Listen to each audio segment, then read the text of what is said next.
welcome back to Retrieving Sanity with your podcast host Keegan, and this is your podcast for all mental health, addiction, recovery issues, and topics. And today we have a very special guest, empowerment coach Denise Day. Hey, everybody. Hey, Keegan. Thanks for having me on. I'm excited to be here. Of course, thank you for being on. I'm excited to have you on.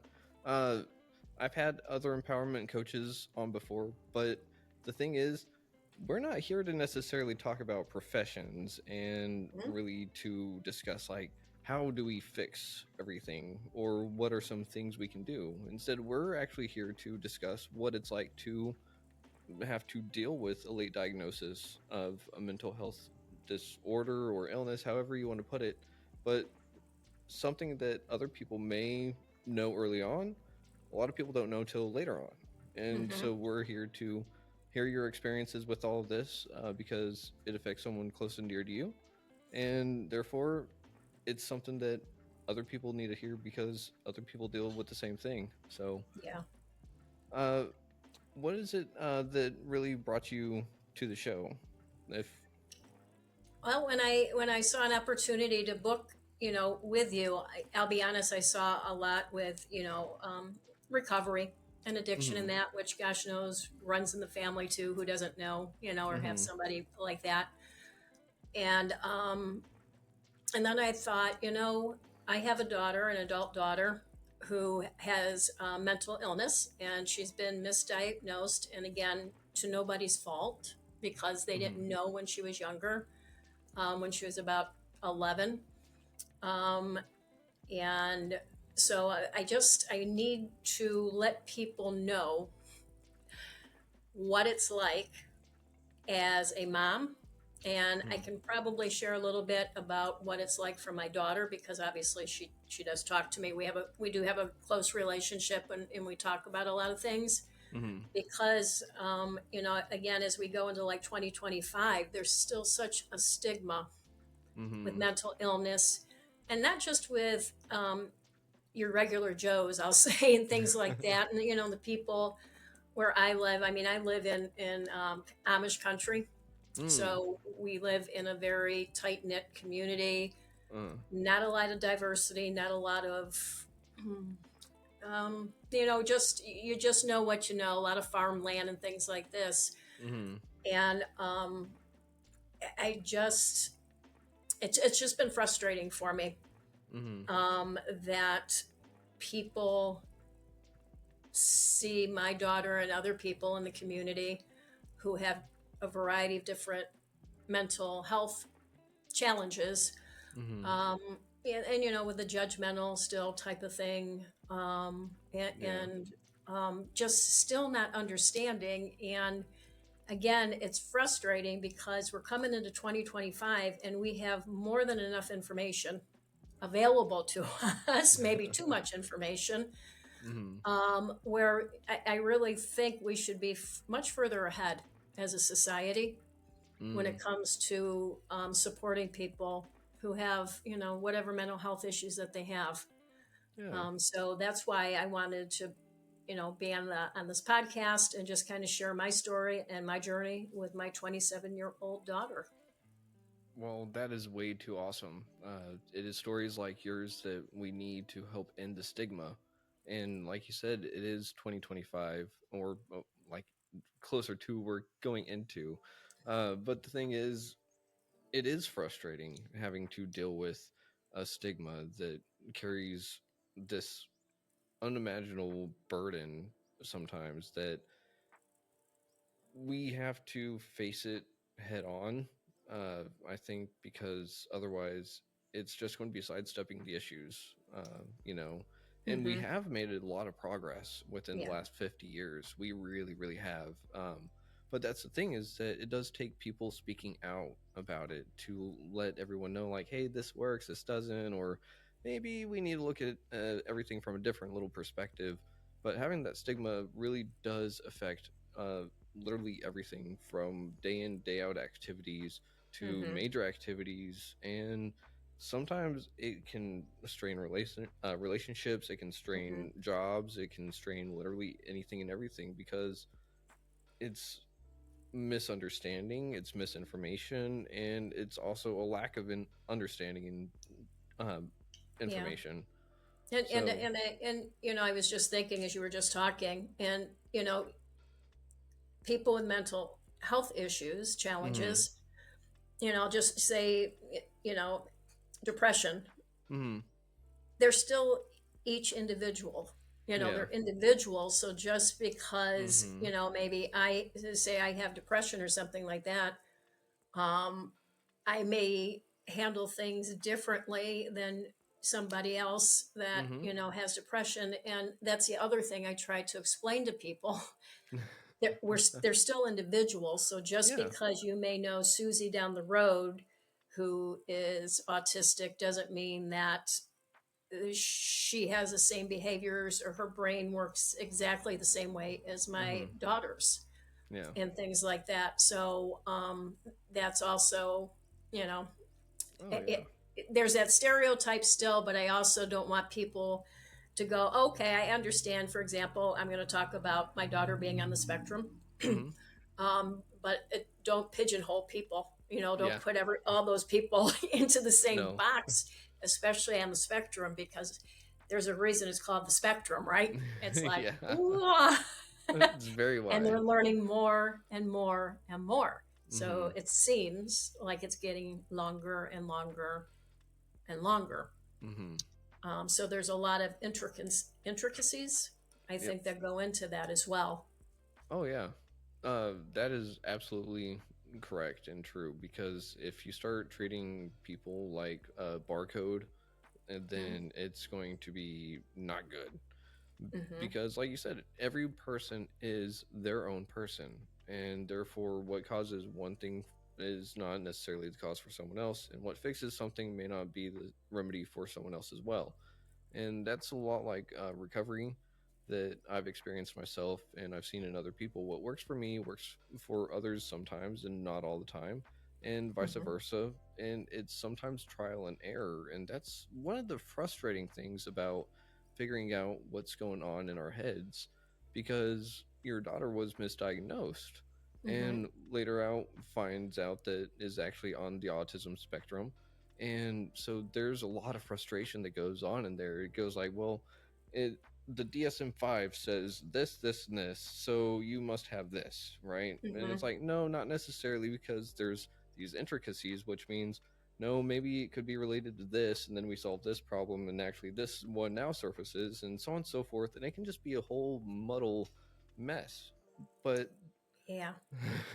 and, uh, and and then bring in the life experiences, mm-hmm, how life has affected mm-hmm, each of those individuals. yep, And now you're dealing with a whole heck of a lot more, a whole gamut of mm-hmm, things. And that's one of the things my daughter deals with, and that obviously I am dealing with too as her mom, mm-hmm, because the things that have happened to her, mm-hmm, the hurtful, terrible things that have happened to her, have affected my family terribly. mm-hmm, You, you know, she. Yeah, I'll kind of, if it's okay, I'll kind of start like with her yeah, her journey a little bit. yeah, for sure, go ahead. So again, she's 27 years old, Okay. and she when she was born, she started with a traumatic birth right Mm. off the bat. So she Oh. was actually a twin. Her twin sister, whose name was Brenna, was stillborn, and Mm. my daughter Katie was dying. So I had to have an emergency C-section, and Mm. we almost lost Katie. So she started life with separation anxiety Oh. immediately and with trauma. And then the more I've read through the years about traumatic births and stuff, very interesting. I actually just read a short article this week that says that sometimes traumatic births, that person could be on the spectrum eventually, Mm. or like born early or whatever. So they were 6 weeks early, which Mm. isn't huge, but she was also dying Yeah. in utero. My daughter was. Again, I lost one, and then my daughter Katie was dying in utero. So she had a very traumatic birth. I didn't get to hold her for 3 days because they had to Oh. take her to the NICU um, downtown, where, and I'm about 45 minutes from where that is. So Oh she man. started off even with separation anxiety Mm. from her sister, from me. Uh-huh. From the day that kid was born, when she was just tiny, if she Mm. wasn't touching me, she'd scream. Oh man. It was quite it was actually, now that I look back, it wasn't so funny back then, but now it's like fascinating as I look back. Mm-hmm. So she was always very shy, Mm-hmm. and of course had that separation anxiety, in particular with me. Uh-huh. And then she started school, Mm. and I remember she Mm-hmm. always just wanted to have like one friend. She could never be, she could be in a group, I shouldn't Oh. say that, but she was not comfortable Always had to have with a the. group. She Mm-hmm. felt left out. She worked too hard to whatever, Mm-hmm. so she would latch on to one friend. And Mm. God help you if that friend went to go with somebody else, or my daughter would have a meltdown. Mm. And I never understood. I was like, it just, I'm like, why is she having this meltdown? Why is she, now I look back, I'm like, I want to say it's the separation, anxiety. She just kind of wanted to have just that one person. Mm-hmm. So, when she started school, I remember when she started kindergarten, again, very shy kid. And Mm-hmm. her teacher would tell me, every time we have to go out of the classroom, like go to gym class or art class, she goes, Katie has to go to the bathroom. She goes, but I don't think she's going because I can see her shoes right by the door. Like she just goes in. So, I'm like, well, that's kind of weird. I wonder why she's doing that. I had Mm-hmm. no idea. Hmm. I look back and I'm like, oh, she was trying to get herself ready to go into another transition. Mm. That's what she was doing. She was kind of getting herself, she was trying to get some courage up, whatever she was needing to do Mm-hmm. to move from this scenario where maybe she was a little comfortable. Now she has to go, to art class. And even though she's really artistic, she's very creative, she may love art class. Mm-hmm. It was very hard for her to go from, whatever they were doing in that kindergarten class, Mm-hmm. to go out in that hallway, walk down the hallway and go into art class, Oh man. and then to leave art class, walk back down the hallway and come into her regular classroom. Mm. Um, Again, at the time, none of us had any idea why she was doing that. Yeah. Okay. And then when she turned about 10 years old, Mm-hmm. one day I went to walk out the door with her to go to my mom's house, and she loves my mom. They're very tight, and she wouldn't go. Mm. And she wouldn't leave my house. Like Huh. it felt like it happened overnight. And I'm like, what is wrong? And I'm like getting frustrated. I'm about to get angry because we're supposed to be somewhere. Uh. And she couldn't tell me. She didn't know. She just goes, I'm afraid I can't go out. I can't go out. Hmm. And then this was happening for school every Oh morning. no. I actually had to leave my job. I had a part-time job. I had to leave my part-time job because I didn't know if I was going to be able to get her into school. Mm. And again, I just thought it was separation anxiety. I just thought it was it was this anxiety for some reason. But I had all these thoughts because it happened. It did seem like it was just like this so quickly. And I was like, why? Okay, is somebody bullying her? Has somebody touched her who shouldn't have been touching her? Like, I got all these thoughts in my head, Yeah. and things like that. So unfortunately, the principal of that school at that time, again, not to her fault because she didn't know, but Mm-hmm. the thing she was trying to do to get my daughter into school made everything worse. Like Mm. one time she actually picked her up to carry her in, and my daughter's kicking. And at that age, my daughter was already almost as tall as me. She's a tall girl now, Mm-hmm. and things like that. And, then that just imprinted in her, that horrible experience. Mm-hmm. So, found her a counselor who was absolutely phenomenal. And she goes, Okay. I have never seen anxiety so bad in a kid this young. Oh. She goes, I do recommend medicine because I'm like the type of person, I have to be almost dying to take Tylenol. I just, Yeah. and it's not that I'm against medicine, but I'm like, what? I'm like, what are you Mhm. telling me? So the counseling was wonderful. Mhm. Again, she was diagnosed with anxiety, and then, of course, that cycle of depression, OCD, Mhm. right? All three of those things with my daughter. Well, it was so bad at school for her. And again, we're talking elementary school at this time.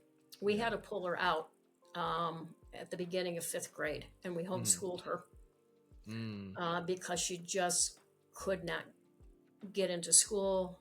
The teachers and the principal didn't understand. I didn't understand. Mhm. And we were all making everything worse for her. I didn't know it at the time, but her Yeah. counselor said, you better pull her out of school. Her mental health is more important. She's an intelligent girl. She's, Uh-huh. you don't have to worry about academics. Her Mhm. mental health is more important. So we did that. So again, that was the beginning of fifth grade. Mhm. Sixth grade, we put her into a public school here where we live. Mhm. And she still had anxiety and things like that. She was bullied pretty well. I Mm. did by typically by one girl, and I let her know what she needed to do to have that girl stop bullying her. And finally, my daughter listened to me, and the bullying stopped. Oh yeah. But um, she still just struggled, had a hard time making friends, Mhm. And again, for people to look at her, she's intelligent, she's beautiful, she's funny, Mhm. she's sociable when she's in her element. Yeah. She's athletic. It was like one of those. It's like she had everything, and it was hard to figure out why she couldn't make friends. Mhm. And now, why is she getting bullied? Things like that. Yeah. Um, and then she ended up sixth grade, seventh grade, eighth grade. Now we come into high school as a freshman. My daughter is a phenomenal volleyball player, Mhm. absolutely phenomenal volleyball player. So she was the setter on the varsity team as a freshman. And she was so horribly bullied in that school because she would Mm. when she was anxious, she would do her rocking, right? Oh yeah. Mhm. Self stim. Now, I didn't know what all this meant. I just Mhm. knew, it's like I figure when you hold a baby and you rock it, it kind of feels, baby, and then you calm Mhm. yourself. So I'm like, okay, she's rocking to calm herself. Uh-huh. But when she did that, she was called a freak. She was called Mhm. it. You Mm. name it, that's what they called her in the school. Another principal who I had to have words with, he was horrible. I had to have words with him and things like that. So we had to unfortunately pull her out of school in the middle of ninth grade, Oh no. and because she was self-harming, you Oh know, man. hanging out with people she should never have been hanging out with, Mhm. and Yeah. things like that. The group that she found to fit in with was really not a group she should have been hanging out with. Uh-huh. So, but again, I still see a lot of those kids now as grown-ups. They weren't terrible people, right? They were just making their way through high school as well. Mhm. Um, so we ended up pulling her out. She ended up getting her GED.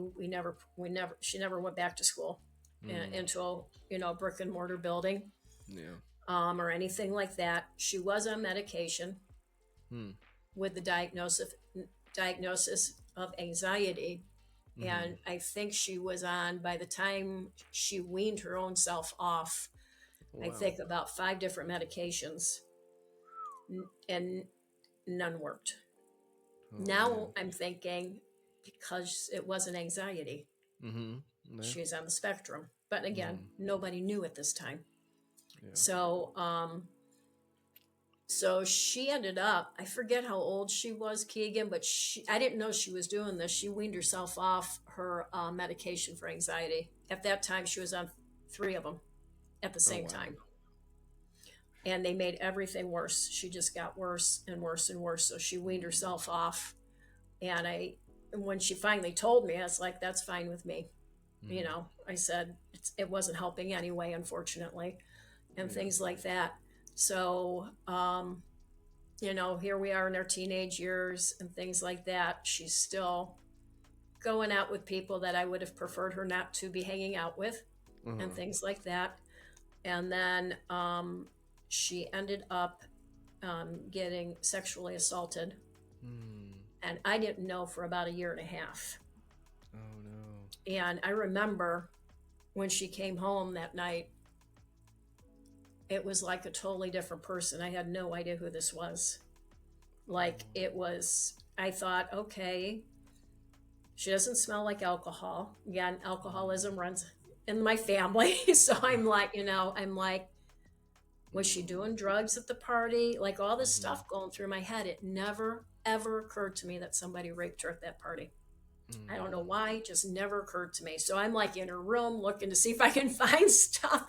I'm doing everything. She's still self harming. Mm. She's writing stuff all over her body, calling herself a freak, a nut, it. She had all this stuff going on. And I'm telling, if you saw my daughter, nobody would believe it. I mean, Mm-hmm. you just wouldn't believe it to see her. Uh-huh. And so, yeah, I didn't know for about a year and a half that she had been raped at a Oh party she was no. at. And then at 16, she got pregnant with my amazing, beautiful granddaughter, who is the love of my life. I love this kid so much. Um, so now we have my 27-year-old daughter, who I still think is not just, but diagnosed with anxiety, depression, OCD, Mm-hmm. hanging out with the wrong people. And believe it or not, she's never had a drink of alcohol in her life. Oh wow. Thank God. And Mm-hmm. my ex-husband, he's actually been sober, I think, for about 31 years now. Oh So wow. from the time she was little, we always taught her about addiction and how she's probably at high risk for anything because it runs on both sides of our family. Okay, my dad was an alcoholic, an abusive alcoholic, and they were saying depression still. Mm-hmm. Teenage mom, Mm-hmm. and and my granddaughter's dad, who is a wonderful Mm-hmm. father now. He was a teenager too, so now we have these two teenagers who are teenagers doing teenage stuff. So, Uh-huh. I'm left kind of to start raising this beautiful baby and things like Mm. that, which was fine. But with that said, so then she ended up dating somebody else, Mm. and I knew immediately, Keegan, that this was not going to be good. So they Oh. dated, and he ended up sexually assaulting her more than once. And Oh. I didn't know it again for over a year after it happened. Mm-mm. Um, Mm-mm. so, um, with that said, now you figure she's been sexually assaulted more than once. She's still Mm. diagnosed with anxiety, depression, and OCD. Okay, we're still Mm-hmm. not to the spectrum thing yet, right? Yeah. So,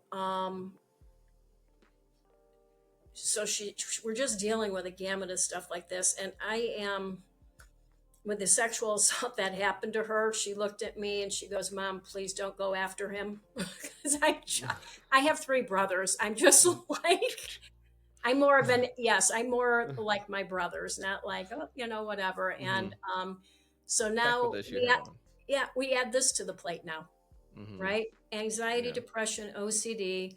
My daughter feels she's unworthy. Mm-hmm. The only thing she's good for is to be with guys, unfortunately, Mm-hmm. and all this other stuff. And so got rid of that guy, thank goodness. Our relationship was terrible during this time. It Mm. was terrible, and I was focused on raising the granddaughter. To be quite honest with you, Yeah. that her name's Annabelle. She became my priority Mm-hmm. because she had to. Somebody Yeah. had to take care of this little kid. So Mm-hmm. anyway, kind of, moving forward then. So that was around 19, 20 years old. Mm-hmm. Again, she's 27 right now, and we still She didn't have her license yet, a driver's license. I think she got her Mm-hmm. driver's license maybe at about 23, 24 years old, and I couldn't figure out why either. I'm like, everybody wants their flipping license. I'm tired of driving you everywhere, you know. I mean, I have a lot on my plate now. I had to go Mm-hmm. back to work full time to help make ends meet with an extra mouth to feed. Mm-hmm. I'm doing a lot. I'm doing a lot of stuff. So with this said, like, she finally got her license. Again, at this time, I still don't know why it took her so long to get her license. I just Mm-hmm. kept chalking it up to the anxiety and the depression and all this other stuff. And then she finally got her license, which was awesome. She got her first and really only job. Mm-hmm. It was with the company I was with at that time, and she did great. It was wonderful. Gave her something to do, and then Mm-hmm. unfortunately, she got laid off about this time last year. Oh Um, man. but we would talk, and I would be like, "You're so intelligent, Katie," and she is, and she's very creative. I said, "There's so Mm-hmm. many online things you could do Mm-hmm. now, right? Look at all the online things we can do now." Because I knew Uh-huh. being out in public probably wasn't going to be her gig because Uh-huh. of her anxiety and that. And she's like, "Oh, I have this dream, this dream, and this dream." She goes, but she just could never follow through with anything. Mm. And she would take in as much information as she could. Uh-huh. She can't take in enough information, yet. I'm like, "Well, what are we doing Yep. with all the information? Mm-hmm. Information's lovely, but if we don't do anything with it, now this is my way of thinking, right? Mm-hmm. The neurotypical brain, then what's the point? If I'm Uh-huh. taking in all this information, I'm not doing anything with it, what's the point?" Well, we come to find out, um, this past year, she just herself, because she is intelligent and she loves a lot of information, she started doing a lot of research herself. Mm-hmm. And she's like, "Mom," she goes, "I'm going to send you something. And it's about she goes, "I think I'm neurodivergent." And I'm like, not even sure what that means. I Mm-hmm. figured it out just from neuro and divergent, things like that. I Yeah. was able to kind of figure it out a little bit. Yeah. And she goes, "Well, I think I'm on the autistic spectrum." And the funny thing is, when I was in college and right out of college, I worked with people with autism, but these were, Mm. um, you know, pretty severe kiddos with autism, and things Yeah. like that.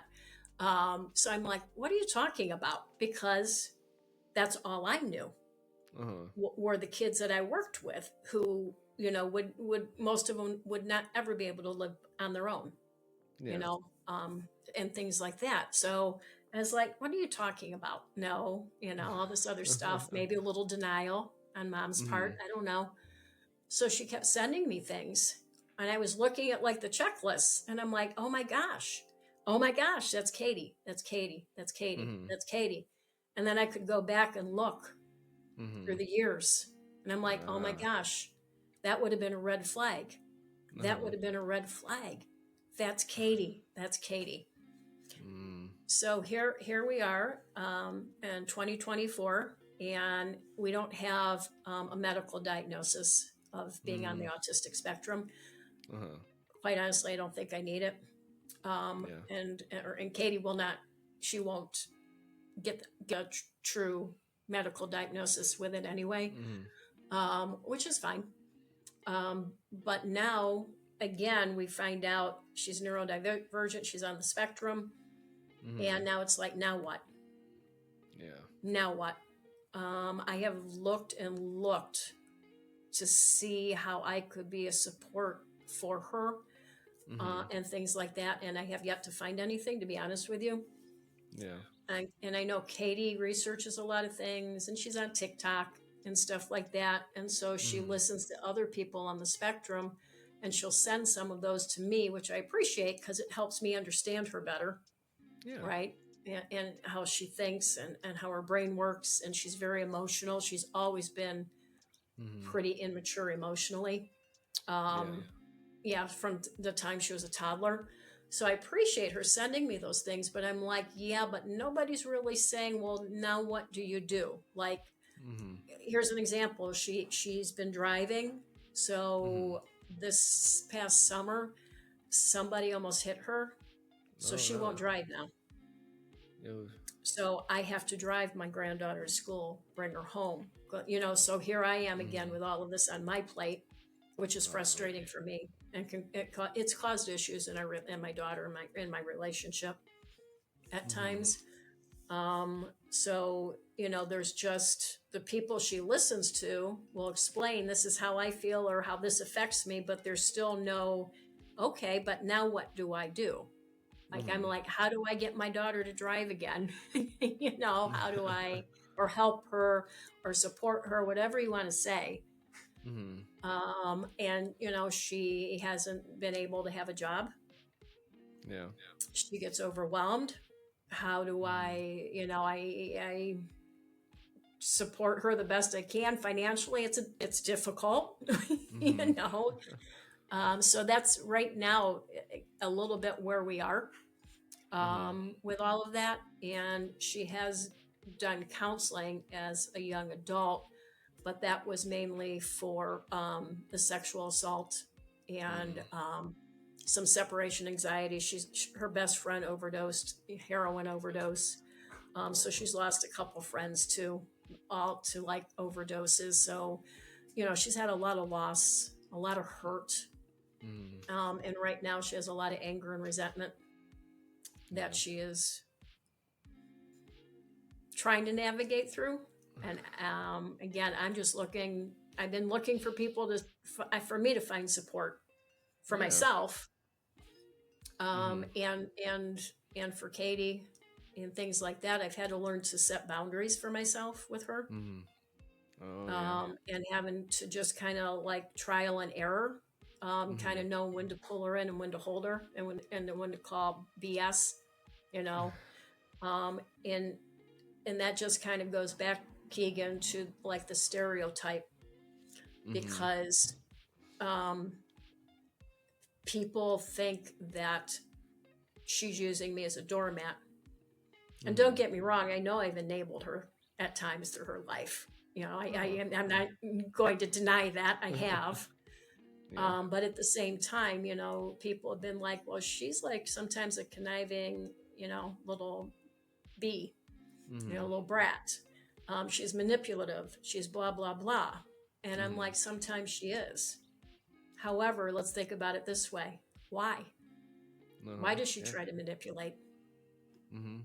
Let's not just call her names. We have to, what's that underlying reason as to why she's behaving like this?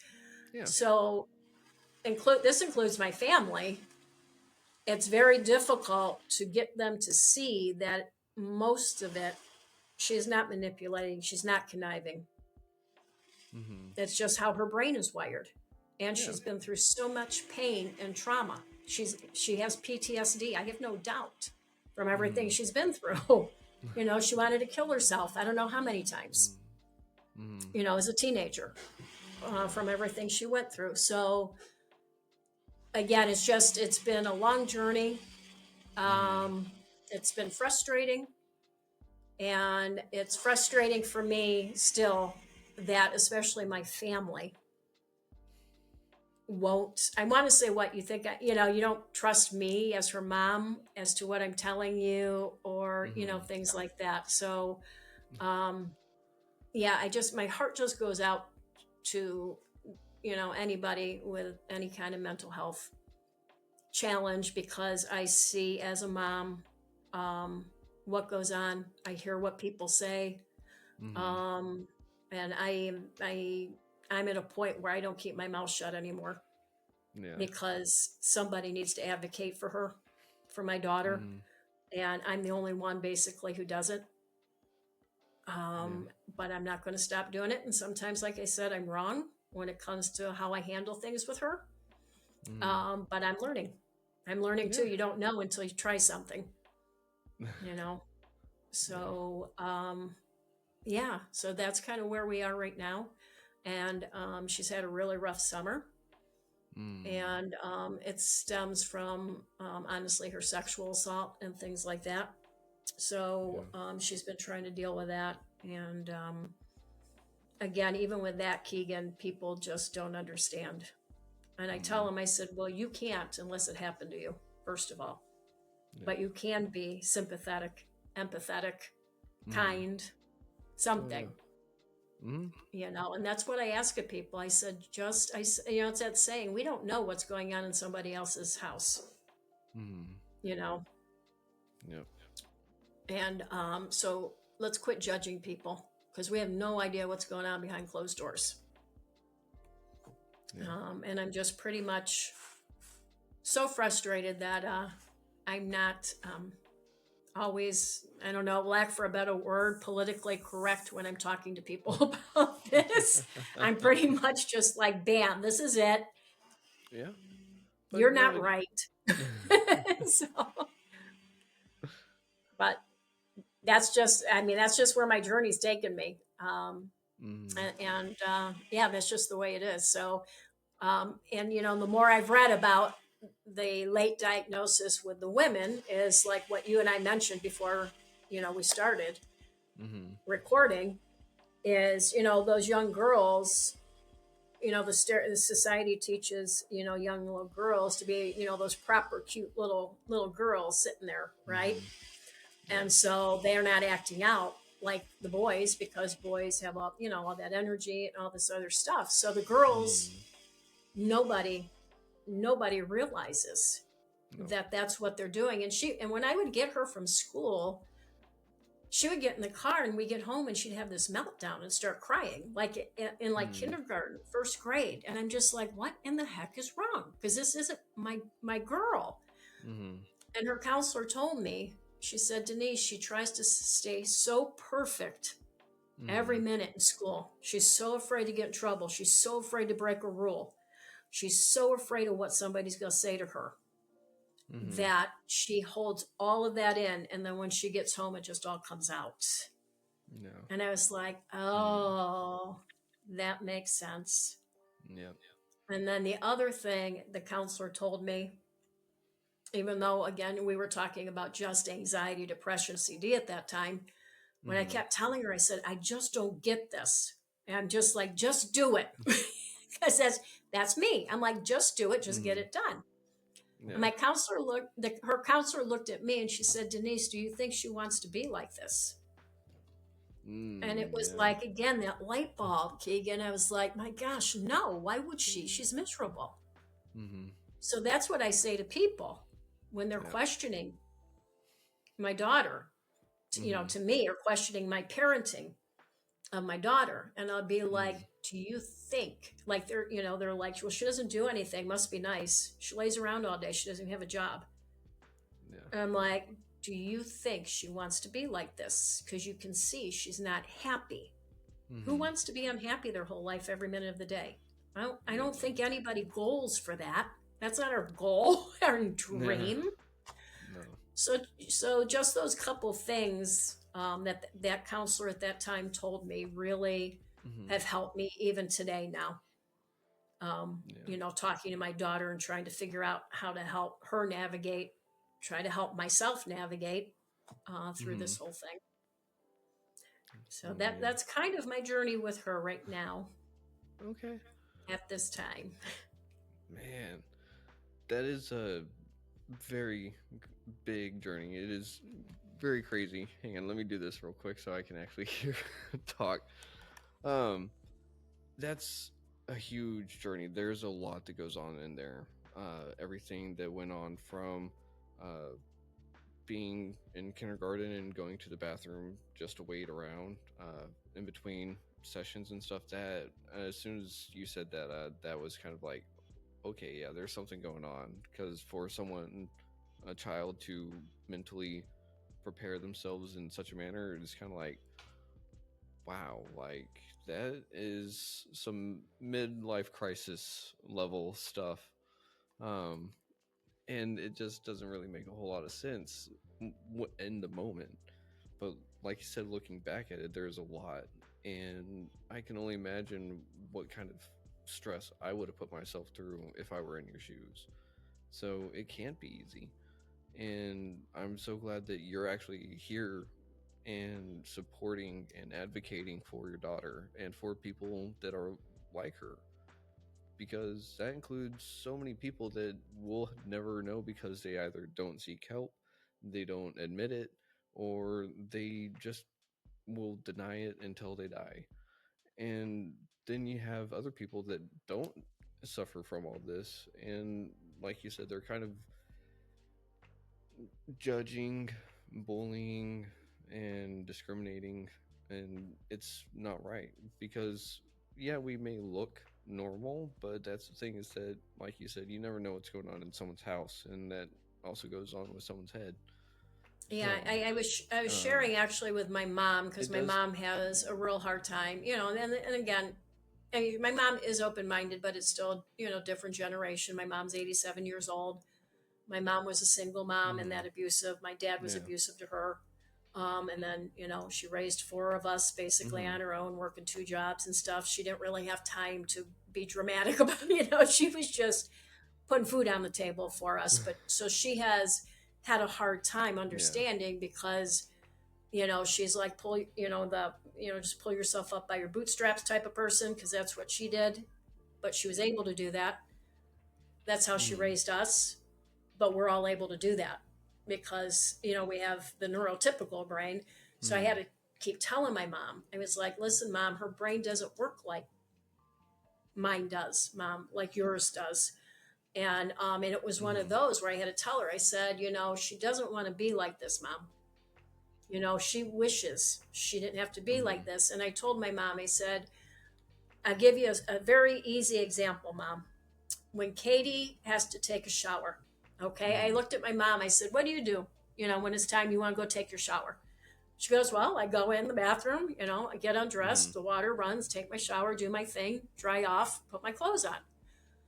I said, Katie is already uh, overwhelmed before she gets in the shower because she knows that now mm, she has really long hair and she has very curly hair. She knows that the mm, dripping of the hair down her back is going to drive her crazy. She cannot stand that feeling, mom. It drives her mm, crazy. If the water hits her in a way that mm, isn't appealing to her, that bothers her. And I said, and mm, then she has to dry her yeah. hair. And again, curly hair, it's almost down to her butt. It takes her Mm, almost an hour to dry her hair. By that mm, time, she's exhausted. But I told my mom, I said, Katie already is tired here in her mind with her thinking mm, before she even mm, does something simple like get in the shower. And when I explained that to my mom yeah. in that way, my mom still can't truly understand it. Again, if you don't feel that, how do you understand it? However, I told her, Mm, I said, something as simple as a shower, mom. I said, so now we're getting on Katie and trying to pressure her to drive a car. I said, I don't want her driving a car if she's not comfortable mm, driving. She's going to hurt somebody. She's going to hurt herself. She's going to hurt her child. Hold down a mm, job. mm, I said, the job yeah. she had when she was working with the company I was working with, it was remote. Um, it was a lot of information Mm, she got to take in, which she thrives on. It was for me what I would mm, call tedious work, but that's how her brain is. She just bam, bam, bam, give her mm, information and she'll get it into you as quickly as possible. So I try to explain to my mom and other people, I'm like, she can't just go out and get any job like some of us can, right? I can go mm, out and try any job. yeah. She can't do that. She really can't. And it Mm, took me, Keegan, it really was hard yeah. for me. At one time, I finally said to myself, right now, she's not capable. And that was hard for me to say because I would never want to say that about Mm, my daughter yeah. because I've always told her, you're more than capable of Mm, anything you put your mind to, which I still believe. But right now, she's not capable of driving. She's just not. And I'm not going to risk mm, that. I'm not going to push her. yeah. I'm not going to do any of that, or make her belittle her or make her feel bad Mm, about it because she already feels bad enough. I tell people, I said, she beats herself up more than anybody ever will. mm. I said, why am I going to add to that? Oh, yeah. Why are you going to add to that? You Yeah. know, I said, you don't see her sitting over. I point because she lives Mm-hmm. across the driveway. You don't see her over there crying, wishing she wasn't like this. Mm-hmm. You know, I sometimes I feel like I want to videotape her, but I don't want to do that to her, and then show people and just say, this is what it looks like when she's in an autistic meltdown. She's smacking her head against the wall. She's hitting Mm-hmm. herself so hard she's bruised. And I'm going to tell you, just, you know, again, other people that really need to learn about this are people in the medical field. We have had horrible experiences in the emergency room. And that was with me kind of prepping the doctor as to how Katie is. And Yeah. and it's still like they threaten. They're like, if you don't settle down, I'm calling the ambulance, you're going to the psychiatric hospital. And I'm just like, what? And I have pulled more than one doctor out of a room out in the hallway. And I said, listen, you and I are having a talk right now. If you ever say that to her again, you're going to have problems with me. I was like, you know, so even I think that's a big area now that I'm talking about it, like the medical field and things like that. I thought to myself, oh my gosh, these poor people, she's in a total autistic meltdown. She has been sexually assaulted. Now you have people coming in, poking and prodding in places you don't want to be poked and prodded. And she's taking in the lights. She's taking in the smell. She's taking in the noises, people in and out of her room. The touch of the sheets on the bed drive her crazy because she has sensitivities as to how things feel for her. So she has all this overstimulation going on, and then, you know, they'll walk in the room and go, if you don't settle down, you need to go to psychiatry. And I'm like, no, that's not what she's here for. And I have to really, I get very bold. Now I have no problem. The last doctor, I kind of took him by his shirt and kind of pushed him out in the hallway. And I said, you and I have to have another conversation because apparently you forgot the first one we had, because he threatened her. He got like right in her face because she was having an autistic meltdown and she was hitting herself like this really hard. And he got in her face, a man. She's been raped. Now she has a man in her face hovering over her, threatening her that she's going to the psychiatric hospital. And I took the back of his shirt, I pulled him away. I opened the door and I kind of went like this out in the hallway. I said, you and I have to have a talk again. I said, because if people keep doing this, how am I ever, if she has another whatever's happening, how am I supposed to ever get her back in a hospital? How am I ever supposed to get her to a doctor if we can't trust you guys? So I would really love someday to see the medical field, dentists, anybody like that, really try to understand how to help these people. And with that scenario I just gave you, the emergency room we were in also has a pediatric emergency room. So they have the adults in the pediatric emergency room. And this doctor came up with a brilliant idea. He goes, you know what? We have fidget toys in the pediatric emergency room. Do you think those would help your daughter? I said, gosh, yes, go bring those fidget toys in here. And guess what? That calmed her down. Fidget toys. So again, I'm hoping that that physician at that emergency room remembers that for the next person that comes in, instead of threatening them, you know, who's possibly on the spectrum. So again, it's frustrating because my daughter's been treated horribly more often than not with medical things in the medical field, the doctors and nurses and everybody. And again, I get it. You don't know, but gosh darn it, you're in the medical field. You better start learning about it. Or at least have better bedside manners. So, I forgot I wanted to get that medical thing in there too, because I really, if there's people out there, let me tell you, something has to change. Yep. And that is where it needs to also start too, because that's where everyone's listening for the news on how to deal with it. So it's kind of one of those things like they research it or make studies for it, and then you put it into real world application, see how well it does, and then people kind of experiment from there. And with, again, maybe it works for some people, maybe it doesn't.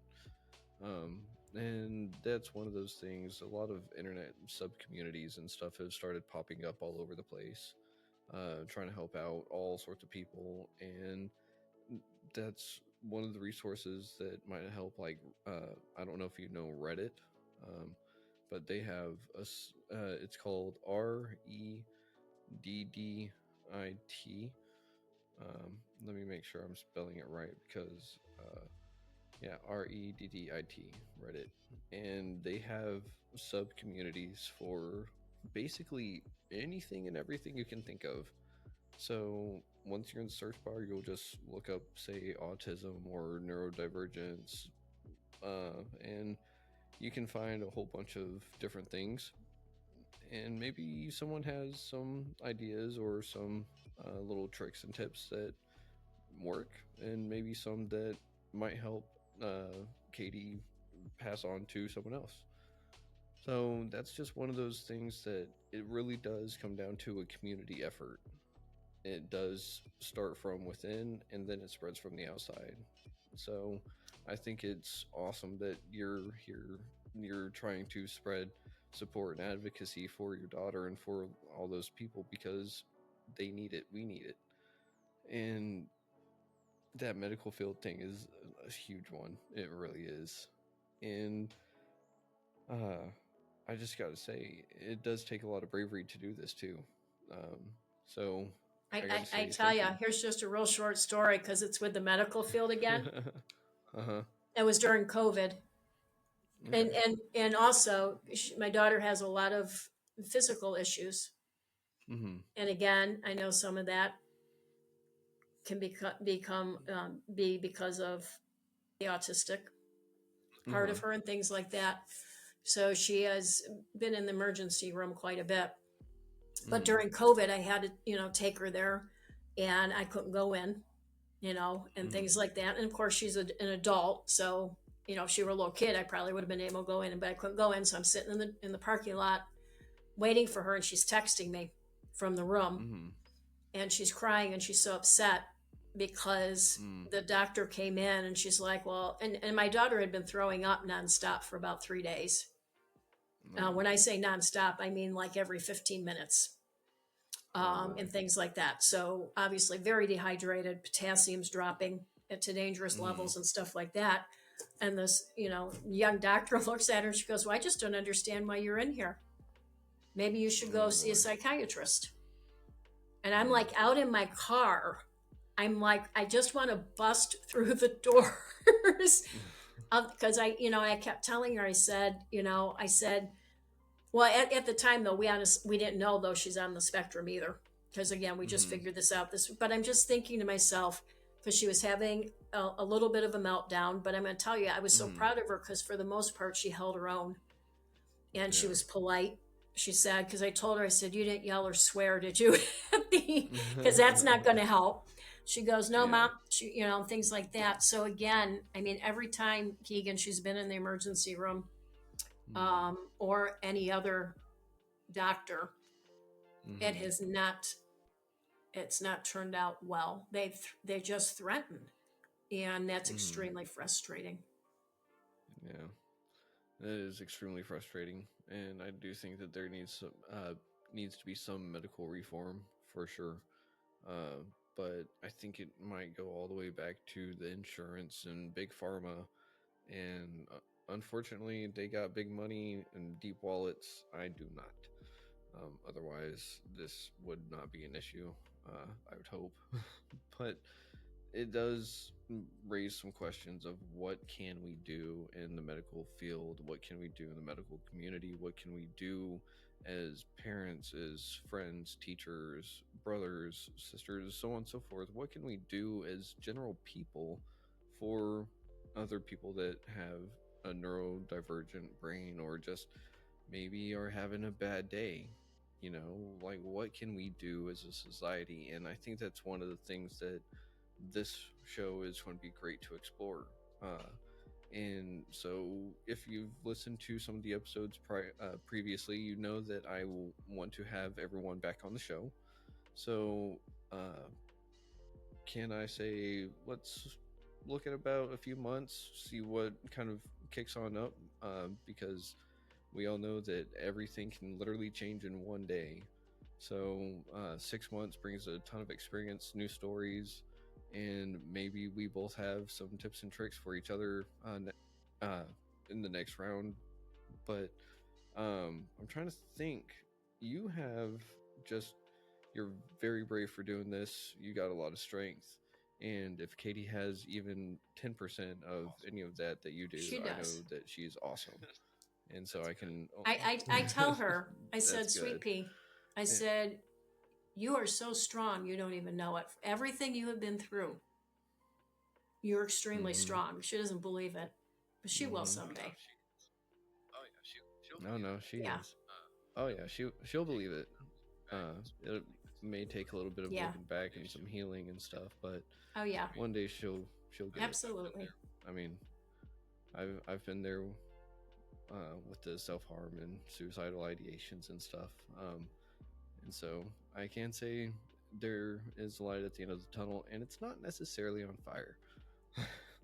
But um, speaking of self harm and stuff, do you know what the suicide hotline number is?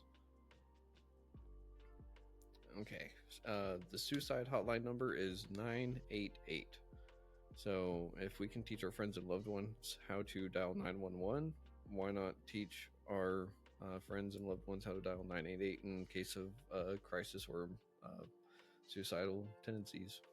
So, um, but I am excited to see you back on the show because I can only imagine how much everything has changed, and I'm excited because it sounds like y'all are making strides in the right direction, and I can't wait to see what all the future brings. I do hate that we don't have more time, Oh, I'm but looking I forward can't to wait it to get you back very on. much. So And I'm hoping to offer more awesome. help or tips. And I'm hoping to get some from you too, Ah, Keegan, helping each other. of course. And don't forget, a lot of this is trying to get stuff out there and heard because that is one of the biggest ways to healing is to be heard and understood. And as a parent, that is a whole perspective that a lot of people don't have. And I don't really have a whole lot on my show. And so your experience is very valuable. It's unique, no matter what. And tell you what, uh, by next episode, I'll have tried to compile a list of things to try for doctor's appointments, hospital visits, maybe some other resources that I find along the way. But yeah, and any of those that I find, I'll also include in the episode link with this so that anyone else can find those as well for their loved ones. So, um, but stick around for just a little bit and Okay, thank you very much sounds for good. listening to Retrieving Sanity on WDJY 99.1 FM. Until next time, y'all have a good one. Shalom. All right, and stop.